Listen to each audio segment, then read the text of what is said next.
All right, so welcome to another deep dive. Today we're going to be looking at a really interesting topic, and it's about gratitude and zakat in Islam. Oh, that's a great topic. And we're going to be kind of like looking at two different YouTube podcast scripts that talk about it, and I'm kind of curious to get your take on it. Yeah, I'm really excited to dive into those scripts. I think they offer a really unique perspective on these two concepts, especially like how they're so interconnected. Yeah, exactly. So I guess the main mission today is like to explore that connection, right? Like how expressing gratitude for what you have can lead to actions that like actually benefit your entire community. Absolutely. Like imagine a system where by being grateful for your own blessings, you end up purifying your wealth and empowering others around you. Right, exactly. And that's what we're going to try to kind of like unpack today, this powerful link. So, should we start with gratitude then? Yeah, let's do it. I think it's a great place to begin. Okay, cool. So, one of the scripts, it calls gratitude or shukr in Arabic. It says that it's a lot more than just saying thank you. Oh, for sure. It's way more than just like a quick thanks. It's like this whole practice, a way of being. It involves your heart, your tongue, and even your actions. Okay, so it's like a really holistic thing. Absolutely. The scripts actually break it down into these three components: gratitude of the heart, gratitude of the tongue, and gratitude of the limbs. Gratitude of the limbs. What does that even mean? That's a new one for me. Yeah, it's interesting, right? So it basically means using your blessings, the good things you have, to actually do good things in the world, like helping others, praying, performing good deeds. All of those things are like expressions of gratitude through your actions, through your limbs. Oh, okay. So it's not enough to just like feel grateful inside. You have to actually like live it, put it into action. Exactly. It's about aligning your actions with your appreciation for all the blessings that you've been given. Like making that gratitude real, making it tangible. I see. It kind of reminds me of that story about the Prophet Muhammad, the one where he insists on gathering firewood with his companions, even though, they want him to do something else, something they see as more important. Yeah, that's a great example. It shows his humility, right? Like he didn't see any act of service as beneath him. And he approached even those seemingly small tasks with a sense of gratitude. That's a powerful edge. And what's interesting? One of the sources even quotes a verse from the Quran about the impact of gratitude. It's from Surah Ibrahim, verse 7. It says, "If you are grateful, I will surely increase you in favor." Wow, that's amazing. It's like a direct promise, right? Like be grateful and you'll receive even more blessings. Right. Okay, so gratitude is key. Sign me up for that. But honestly, like how do you actually cultivate that kind of gratitude in everyday life, Life gets so busy and it's easy to just forget to appreciate the little things. It's true. It is really easy to get caught up in the hustle and bustle and forget to just like pause and appreciate what we have. But the scripts, they offer some really practical tips on how to cultivate gratitude. Like one thing that really stuck with me was the idea of starting and ending your day with gratitude. Like just imagine waking up each morning and taking a moment to thank God for the gift of a new day, your health, your loved ones. Yeah, I like that. It's so simple, but it's powerful, right? Just taking that moment to shift your perspective, to focus on the good. Exactly. And then doing the same thing at the end of the day, reflecting on all the good things that happened, big or small, just kind of making it a habit. That makes sense. And if you're someone who likes to write things down, one of the scripts also suggested keeping a gratitude journal, just jotting down 3 things that you're grateful for each day. It can be anything, but the act of writing it down makes you really acknowledge it. Yeah, that's a great tip. I've heard that keeping a gratitude journal can really help to shift your focus to the positive and make you more aware of all the blessings in your life. Yeah, I can see how that would work. But what about when things are tough? Life isn't always sunshine and roses. How can you find things to be grateful for when you're going through a difficult time? The scripts touched on that, right? Right, they talked about the importance of reframing challenges and finding the good even in difficult situations. It's not about denying the difficulty or pretending everything is okay. It's more about recognizing that even in those challenging times, there are still things to be grateful for. There are still blessings. And there are always opportunities for growth and learning. Yeah, that makes sense. Like those tough times can teach you resilience, or they can help you discover hidden strength you didn't even know you had. So there's always something to be grateful for, even when things are hard. Absolutely. And remembering that can make a huge difference in how you approach those challenges. Okay, so we've talked to this feeling of gratitude, that inner state of appreciation. Now, how does that connect to zakat? The scripts seem to be pointing to a pretty strong connection there. Yeah, there's a really powerful link between the two. The word zakat itself, it actually translates to purification or growth. It's about purifying both your wealth and your soul. I see. So we're not just talking about some kind of optional charity here. It's something deeper than that. Right, exactly. Zakat is actually one of the 5 pillars of Islam. It's a fundamental principle. And you know what's interesting? One of the scripts quotes a verse from the Quran about zakat. It's from Surah 9, verse 103. It says, "Take, O Muhammad, from their wealth a charity by which you purify them and cause them to increase." So it's almost like by giving a portion of your wealth, you're actually purifying it and causing it to increase. That's a pretty profound concept. Yeah, it is. It challenges the way we usually think about wealth, right? It suggests that true abundance comes not from hoarding, but from sharing. It's like zakat is a way to express your gratitude in a really tangible way. You're acknowledging that everything you have ultimately comes from a higher power, and you're using it to benefit others. Exactly. It's about recognizing that our blessings are not just for us to enjoy in isolation. They're meant to be shared and used to create a more just and compassionate world. And the scripts describe some incredible things that zakat can do, eradicating hunger, funding education, supporting healthcare. It's honestly amazing to think about the impact that consistent zakat contributions could have, if everyone who is supposed to give actually gave. It's mind-blowing, right? Think about all the lives that could be touched, the communities that could be transformed, access to food, education, healthcare.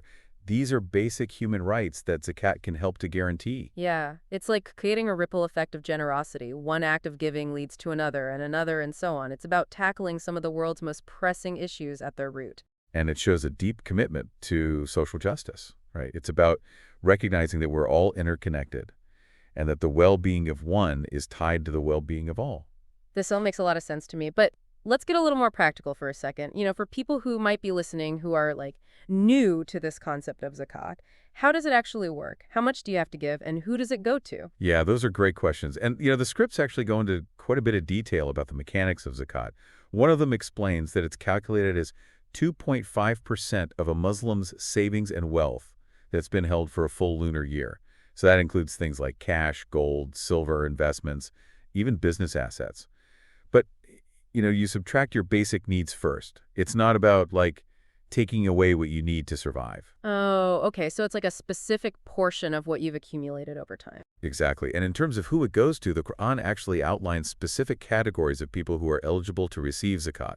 This includes those living in poverty, those who are struggling to meet their basic needs, those burdened by debt, and also those who are working to collect and distribute zakat itself. It's really about alleviating hardship and empowering individuals and communities. I see. It's very targeted then, very specific. It is. And one of the scripts mentions that there are resources like Islamic organizations and zakat calculators available to help people figure out how much they need to give and how to distribute it properly. Oh, that's really helpful. So, if someone's listening and they're like, okay, this all sounds great, but where do I even start? Those resources would be a good place to begin. Definitely. And you know what I found really inspiring? There's this story in one of the scripts about a man who went to the prophet seeking guidance on purifying his wealth through zakat. And the prophet actually encouraged him to give beyond the minimum requirement, like to go above and beyond out of a genuine desire to help others. That's a powerful story. It shows that generosity isn't just about fulfilling an obligation. It's about having that sincere desire to make a difference. Exactly. It speaks to the true spirit of Islam, a religion that emphasizes both personal piety and social responsibility. And I think what we're seeing here is that gratitude and zakat are really intertwined. They're both about recognizing the blessings in your life and using them to make a positive impact. Absolutely. They represent this beautiful synergy between inner transformation and outward action. It's about becoming a better person, a more grateful person, and then using that inner growth to create a better world around you. It's like this beautiful cycle of giving and receiving, gratitude and generosity. And I think it's a message that resonates deeply with people of all faiths and backgrounds. Everyone can relate to the desire to make a difference and to create a more just and compassionate world. Yeah, for sure. And I think these concepts offer a really powerful framework for doing just that. I completely agree. We were just talking about how important action is when it comes to gratitude and zakat. But what does that actually look like, in our daily lives? Like, how can we actually put these concepts into practice? The scripts we're looking at, they offer some practical advice on how to cultivate gratitude. I'm curious to hear your thoughts on that. Yeah, I think it's really important to move beyond just the theory, right? And actually start putting these ideas into action. One of the scripts talks about mindful awareness, which I think is a really powerful practice. It's about taking those moments throughout the day to just, Pause and intentionally notice all the good things you have in your life, no matter how small they might seem. Yeah, that sounds like a really good way to like shift your perspective. It's easy to just rush through the day without really like appreciating those little moments, right? Oh, absolutely. I think we all do that sometimes. It's like we get so caught up in our to-do lists and our routines that we forget to just stop and really savor the simple things. Mindful awareness is all about breaking free from that autopilot mode and really tuning in to, the beauty and the goodness that's all around us. It's like training yourself to see the good even when things aren't, perfect. The scripts mention something about that too, right? Like about finding the good in challenges. Exactly. It's not about pretending that everything is okay or ignoring the difficulties. It's more about acknowledging the challenges while also recognizing the opportunities for growth and learning that they present. Right. It kind of ties back to what we were talking about earlier, about God testing us within our limits. There's always something to be learned, even in those tough times. Absolutely. And that learning can be a blessing in itself, right? Like discovering your own resilience, your own inner strength. It's about finding that silver lining, that glimmer of hope amidst the storm. I like that. Finding that glimmer of hope. That's a really nice way to put it. The script also talked about the power of expressing gratitude to others. So it's not just an internal feeling, right? It's about sharing that gratitude with the people around us. You're absolutely right. Expressing gratitude to others, it not only makes them feel good, but also reinforces those positive feelings within ourselves. A simple thank you can go a long way in strengthening relationships and creating a more harmonious atmosphere. It's about acknowledging the good that other people bring into our lives, right? Whether it's through their words, their actions, or just their presence. Speaking of writing things down, I remember the scripts also mentioned gratitude journals. Can you tell me a little bit more about that? Sure, gratitude journals, they're a really powerful tool for cultivating gratitude. It's basically the idea of regularly taking time to reflect on your blessings and then writing them down. It doesn't have to be anything fancy, just a simple notebook where you jot down a few things each day that you're grateful for. Okay, so it's like creating a physical record of all the good in your life. Exactly. And it's something you can look back on later, when you're maybe feeling down or discouraged. It's a reminder of all the things you have to be thankful for. Okay, so we've talked a lot about how to cultivate gratitude on a personal level, but now I'd like to hear more about the impact of zakat on individuals and communities. We talked about its potential to transform society, but I'm curious to explore some concrete examples of that. Like how does zakat actually make a difference in people's lives? Yeah, that's a great question. And the scripts, they actually provide some really powerful insights into that. They talk about how Zakat can help to break the cycle of poverty, provide access to education and healthcare, and empower individuals to become self-sufficient. It's inspiring to think about that ripple effect, like one act of generosity can have this cascading impact, touching countless lives and creating positive change that extends far beyond the initial recipient. One of the scripts specifically highlighted the impact of Zakat on education. Like imagine a child who was denied access to learning because of, financial constraints. And then through Zakat, they're given the opportunity to go to school, to develop their minds, and to pursue their dreams. It's incredible. Yeah, it's really amazing to think about. Education is so powerful. It can be that key that unlocks a brighter future for so many kids. Absolutely. It equips individuals with the knowledge and skills they need to break free from the limitations of poverty and to contribute to the well-being of their communities. And it's not just education. There's also the impact of zakat on healthcare, right? Something that a lot of us take for granted, but access to quality medical care is essential for a healthy society. You're so right. The script talked about how Zakat can help to fund hospitals, clinics, medical programs. It's about ensuring that everyone has access to the treatment they need, regardless of their financial situation. It's about alleviating suffering and promoting well-being. It's a really beautiful expression of compassion and a recognition of our shared humanity. And it goes beyond just addressing immediate needs. Zakat can also be used to create economic opportunities. Like one of the scripts gave the example of individuals receiving support to start small businesses, enabling them to become financially independent and provide for their families with dignity. I love that. It's not just about handouts. It's about empowering people to become self-sufficient and to contribute to their communities in a meaningful way. That's the true essence of Zakat, right? It's not just charity. It's about social justice. It's about creating a society where everyone has the opportunity to thrive. It's about recognizing our interconnectedness, understanding that the well-being of one is intertwined with the well-being of all. Speaking of interconnectedness, the scripts also talked about the spiritual benefits of zakat. Like, it's not just about the material impact, right? There's also a profound spiritual dimension to it. Yeah, absolutely. The spiritual dimension is just as important as the material impact. For the giver, zakat is an act of purification, of gratitude. It's about recognizing that everything we have is a gift from a higher power, and that we're merely trustees. We're entrusted with using our wealth in ways that benefit others. It's a reminder that we don't really own anything, right? Everything belongs to God. And by giving zakat, we're purifying our wealth and acknowledging that it's meant to be shared, not hoarded. And for the receiver, zakat can be a source of hope and dignity. It's a reminder that they're not forgotten, that their community cares for them, and that they deserve support and respect. It's about restoring a sense of belonging, and empowering people to overcome their challenges with grace and resilience. Exactly. Zakat fosters a sense of shared humanity, of empathy and compassion. It's about creating a society where everyone feels supported and valued, where no one is left behind. I think it's also important to kind of demystify zakat, and make it accessible for everyone. So, can you talk a little bit about the practicalities of giving zakat? Like, how does someone actually go about doing it? Sure. One of the scripts provided a really helpful breakdown of the process. So the first step is determining your eligibility to pay zakat. This involves assessing your wealth and making sure that it meets the minimum threshold, which is known as the nisab. Oh, yeah, I've heard of the nisab, but I'm not really sure what it means. So the nisab is basically the minimum amount of wealth that you need to possess for zakat to become obligatory. It's equivalent to the value of 85 grams of gold or 595 grams of silver. Okay. So if your wealth exceeds that threshold, then you're eligible to pay zakat. But how do you actually calculate the amount that you need to give? Right, so the standard rate for zakat is 2.5% of your total zakatable assets. And that includes things like cash, gold, silver, investments, business assets, agricultural produce. But it's important to remember that you only pay zakat on assets that have been held for a full lunar year. Okay, that makes sense. So it's calculated on the accumulated wealth over time, not on every single transaction or income that you receive. Exactly. And then, once you've calculated the amount of zakat that's due, the next step is distributing it to those who are eligible to receive it.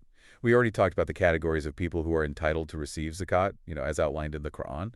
But one of the scripts also mentioned that, you can give your zakat to charitable organizations that are, involved in distributing it to those in need. That's a good point. There are so many reputable Islamic charities out there that are doing incredible work, in areas like poverty alleviation, education, healthcare, disaster relief. So donating to one of those organizations can be a really effective way to ensure that your zakat reaches the people who need it most.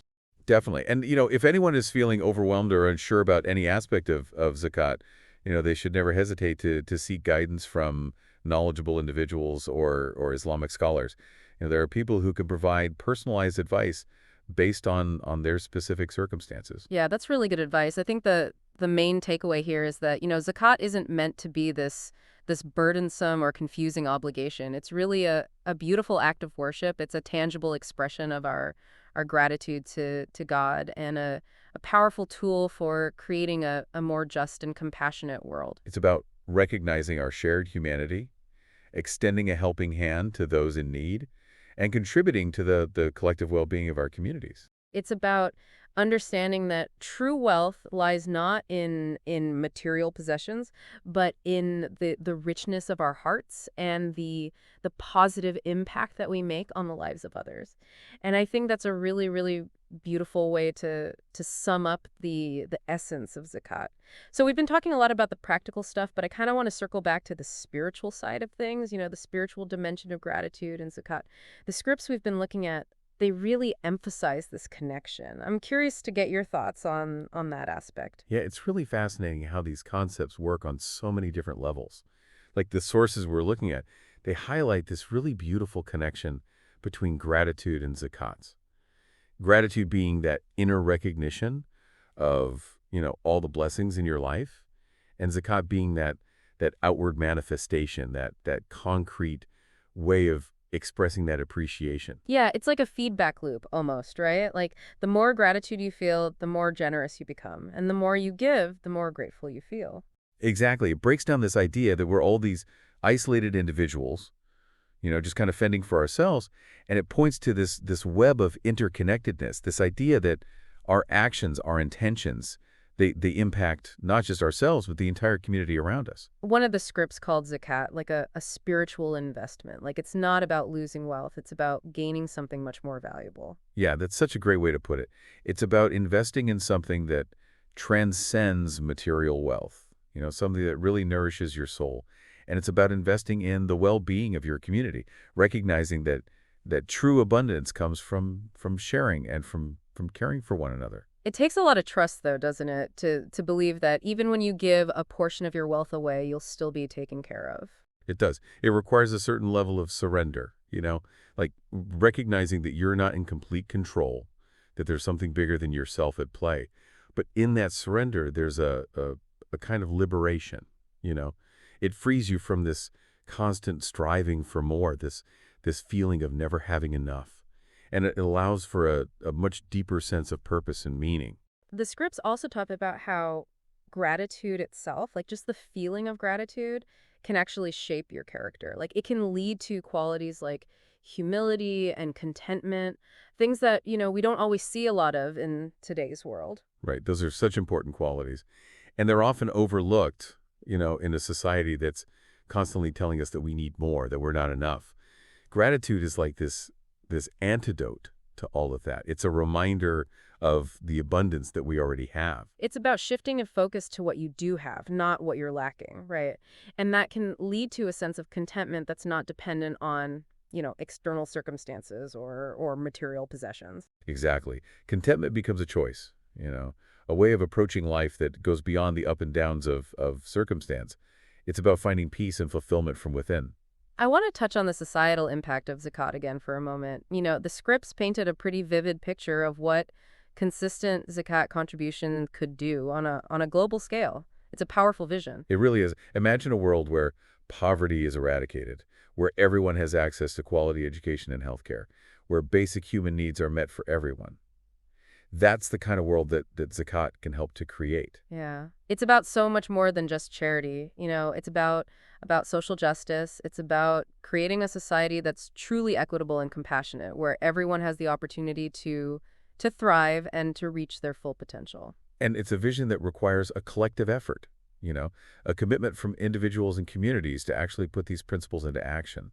It's not a passive concept. It's a call to participate in building a better world. And I think that brings us to the heart of what we've been talking about today. Gratitude and Zakat, they're not just these abstract ideas. They're powerful forces for personal and societal transformation. They're intertwined. They're essential parts of living a truly meaningful and fulfilling life. They challenge us to move beyond ourselves, to see our interconnectedness, and to use what we have to make a positive impact. They remind us that we're all part of something much bigger than ourselves. Yeah, absolutely. So as we wrap up this deep dive, what's the one thing you hope our listeners will take away from this conversation? I really hope they'll consider how, reflecting on their own blessings and practicing gratitude can inspire them to act more generously and to contribute to positive change in their own communities. It's a journey, it's an ongoing practice, but it's a practice that can really shape our character, deepen our faith, and empower us to make a real difference in the world. That's a perfect note to end on. Gratitude and Zakat, they're not just destinations, they're ongoing practices. And they're practices that can truly transform our lives and the world around us. Thanks for joining us on this deep dive. Until next time, keep seeking the extraordinary within the ordinary.